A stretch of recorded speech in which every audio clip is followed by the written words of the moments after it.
Hello, everybody, and welcome back to my channel. And we're talking about Montenegro and the Monty song entry that are for Eurovision 2024.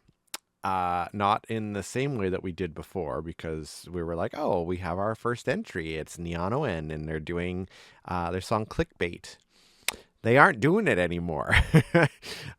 Some developments have happened. I guess there was some controversy that they had performed the song before. And again, the rules of the EBU are that a song to be eligible for the Eurovision Song Contest cannot have been performed before September 1st of the year prior to the contest. So because the contest will be held in May of 2025, September 1st, 2024 would be the first time that a song could be performed or released, that kind of stuff, to be eligible as a contestant.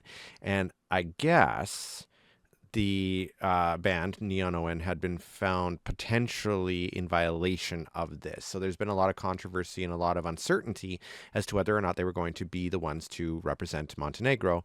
And because they were undergoing and there was an investigation undergoing, and probably because of the feeling of it and stuff, they put out a full statement recusing themselves from the contest in the best public interest, with the desire to end the uncertainty and once again contribute to the music that we are here for in the first place.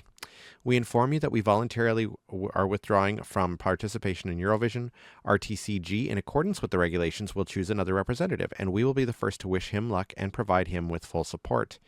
Winning at Montesong brought us publicity whose type and extent we did not choose, nor could we control. We note, and the facts confirm this, that performing the working version of the song live neither jeopardized the Montesong festival process itself, nor could it have influenced its final outcome and our placement.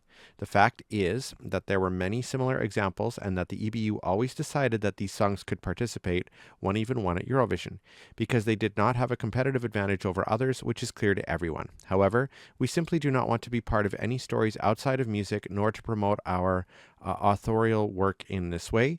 Eurovision has never been a goal in itself for us. Expanding the field of our musical activity certainly is. The Monty Song Festival, organized by the Association of Entertainers, brought 16 new songs, and that is the greatest value. We would like to thank the management of RTCG for their benevolent attitude and intention to give us space for other options. We believe that they will understand our decision to give up on Eurovision, and we also thank them for that. Special and immense gratitude for the support of fellow musicians, lovers of good music, friends, acquaintances, journalists, and the general public from Montenegro and abroad, which gave us strength in the last days. Our families together with us have experienced all the splendor and despair of this process, and now it is time to repay them and dedicate ourselves in the right way. Clickbait continues to live as a musical single, but we are also afraid of it as a contemporary social phenomenon. Once again, thank you all. Now let's all support Montenegro at Eurovision. So a very well written response and decision on their part, which obviously didn't come super lightly, but maybe it could have also been a relief for them of sorts in some way, just to be able to move things forward with the current situation. So now this leaves us into a little bit of a quandary, and one that kind of will be interesting to see what happens. Logic would dictate that they will probably choose the runner-up, which by the public and jury votes together is NINA. Hold on a sec. Let me pull her up here. NINA ŽIŽIČ. I hope I pronounced that properly. It's very likely I haven't. And her song Dobrodošli, which let's give a reaction to and see what it sounds like here, because I didn't actually hear this one.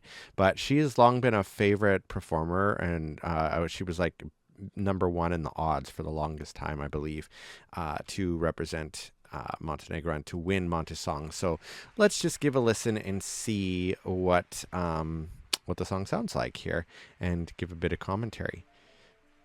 Okay, right off the bat, it's piano. So is it a ballad? It's definitely different from Clickbait, that's for sure. Dobrodošli. Oh. Okay, she's got weird glasses or something on. kind of Gaga-esque, Lady Gaga-esque. I know other artists have worn that kind of stuff too. And I have to speak over this because, of course, YouTube has that copyright thing sometimes, and I don't know what songs are allowed to be played or not. I might have to record the whole video again, and I hate doing that. But yeah.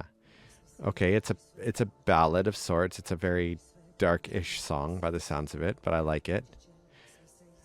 I like her costuming as well too, and she's obviously got. I wish we could see her eyes though, because usually the eyes tell a lot of the story when you're performing. But maybe it is part of the song for it, the mysteriousness of it. Oh, there we go. Okay, it was like a Sheldon Riley moment. The unveiling of the face there. Okay, she's very passionate. I like that. I think it's nice. It's maybe some people would see it as not as appealing as clickbait, but other people would probably find it more appealing because it's a little more mainstream, I would think.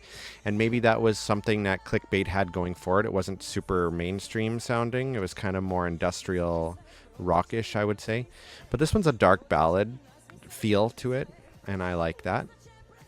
This is probably more my taste than clickbait was. See all the shadows in the background there too. That's interesting. Okay. A little bit of fog as well, too. Adding to the ambiance of it. And she's definitely commanding the stage, and they have some good camera angles here, too, which is very important. Look at Bambi Thug with Ireland and Doomsday Blue this in 2024. Okay, good build-up. I like how she's got, you know, she's got that vocal prowess in there. Sorry, that was my phone falling. She's definitely has the vocal chops and to deliver this really, really well. And obviously this is a live performance because it's during Montesong. So we can see that she's got that good stage presence, and that is so important because oh, there we go. We have some lyrics on stage. I wonder if this does go, if they will have the English in the background, or if they're going to keep it in Montenegrin. Sometimes they do a lot of song revamps, and clickbait they said there was going to be a revamp for it. Will there be one for this one potentially if it goes? Sometimes that can be a mistake to do. But I think that a lot of artists think that that they want to make it English so that it's more appealing to the general audience overall. But I think there is a resurgence. Oops, one second here. Sorry. Let's try the tissue test. Let's get rid of that. There we go. Let's just go to this one here because we're going to talk about this one next. But anyway, no, I think that some people do get the wrong idea that just automatically translating a song into English is going to get them a better score with the audience, because it is a little more broadly appealing. There's English is spoken in the majority of the world, but we see a resurgence of countries performing in their own native languages, making a huge comeback, and that's wonderful. Kind of at its core of what Eurovision is, and getting all of that culture and stuff out there. So I like that one. Now, I said that was the overall winner of the jury and televote points together, but there is another way this could go. Eurovision itself doesn't tend to go this way, as we've seen. When you have the televote winner versus the jury winner, and usually the jury winner tends to propel a song, at least in the last couple of years, way up there, like The Code and Tattoo, which I really like both of those songs. I do like Tattoo more than The Code myself. It's just more my genre, but I mean, Nemo definitely hit it out of the park with the performance overall. When you look at live performance versus the song popularity, like Cha Cha Cha was definitely a weird, interesting song to see, but Karia just didn't perform it as strongly as Lorin did on the night in 2023. And even though it's a Eurovision song contest and not so much a performance contest, most people vote based on the performance of it. If you were actually going by what it is at its core in a song contest, the song as a whole, the studio cut, would be what you'd vote on, basically. Really, honestly.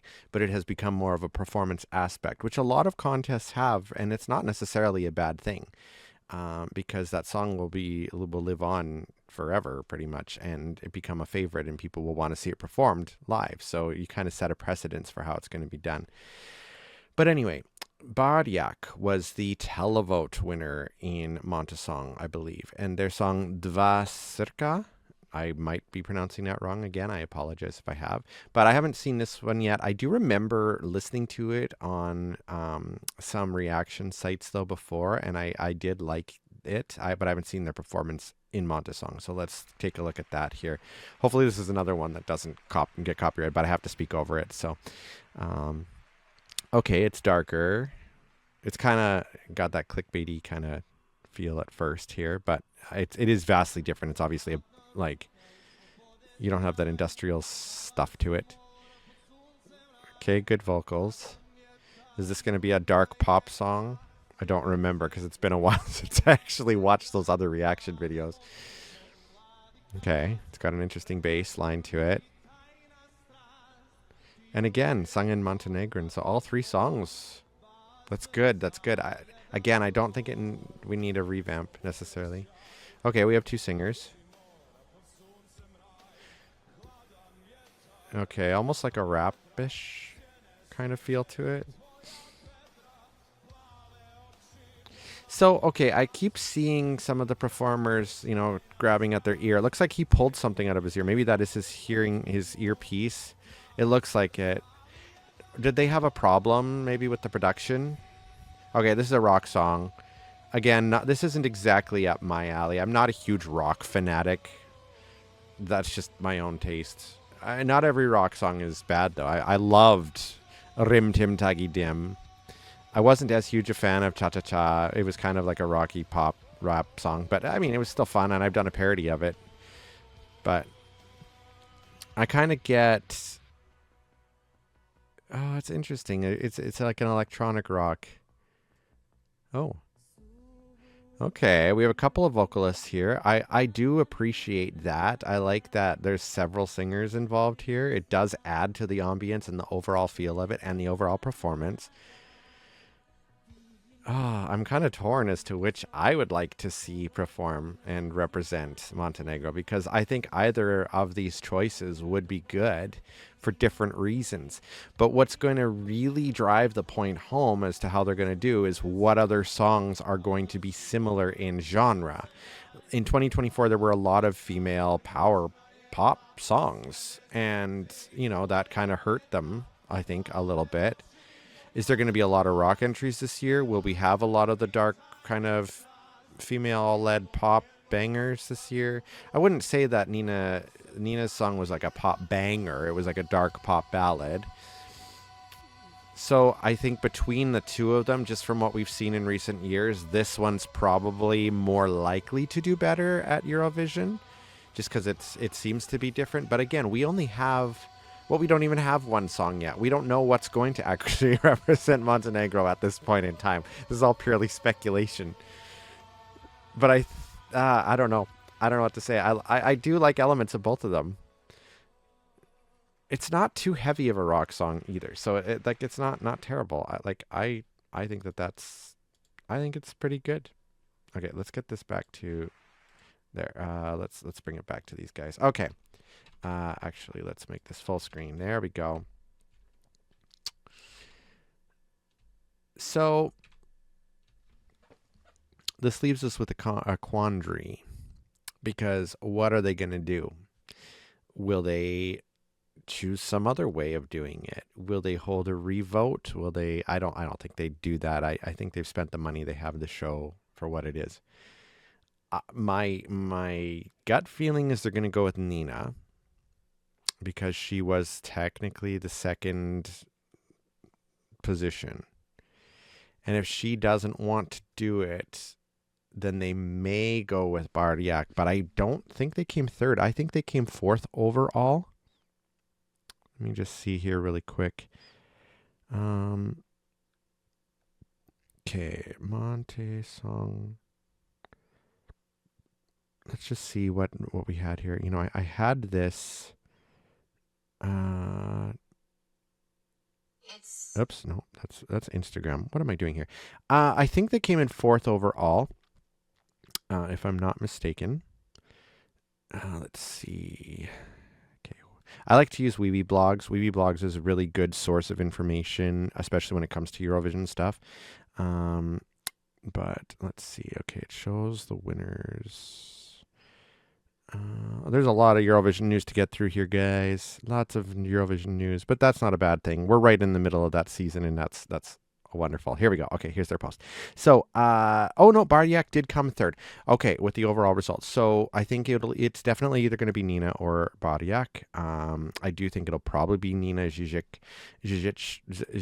Oh my gosh, I'm so sorry. I'm not great with the Slavic language stuff. But who would you like to see represent Montenegro? I would be fine with either one of these. I know I don't live in the country, so my opinion really doesn't matter, but I think both of these have their merits to them. Um, yeah, it's going to be hard to say. Televote wise, again, you never know what the public wants. Do they want strong vocals only? Do they want like the full stage show? Because I think if you go with a full package, Baryak kind of outdoes Nina just a little bit. I mean, so you got more people on stage, there's more vocalists involved with it, but when you also have that situation, you have more of a chance for things to possibly go wrong. But I think just seeing that performance, well, from both of them, they're both really, really strong contenders. I don't know. I don't know. I would be fine with either one of them, honestly. But I do think that Nina probably has a bit of the edge there. So that's what I'm going to say. I'll probably say that she's most likely going to be up. But who knows? Maybe we'll all be surprised. Or maybe some other weird thing will happen. But hey, we have our first drama from Eurovision 2025. Anyways, you could check out more reaction videos if you like them. I do Eurovision content as well as other stuff right here on my YouTube channel. You can check out all my socials. I'm on Bluesky now too, Twitter, Facebook, YouTube, Spotify. I have my own songs. I have a new one coming out actually called Fuck the White Shit's Back, about winter, about snow, because I hate snow. That'll be December 17th. But anyway, thank you guys so much for watching, and I'll have more reaction videos as songs are announced. And yeah, I think Dora's just around the corner for Latvia, if I'm not mistaken. And then I think Albania's got one coming up too, and a few others. So we'll see what happens. Anyway, have a great day, and I hope that you will comment on the video below. See you soon.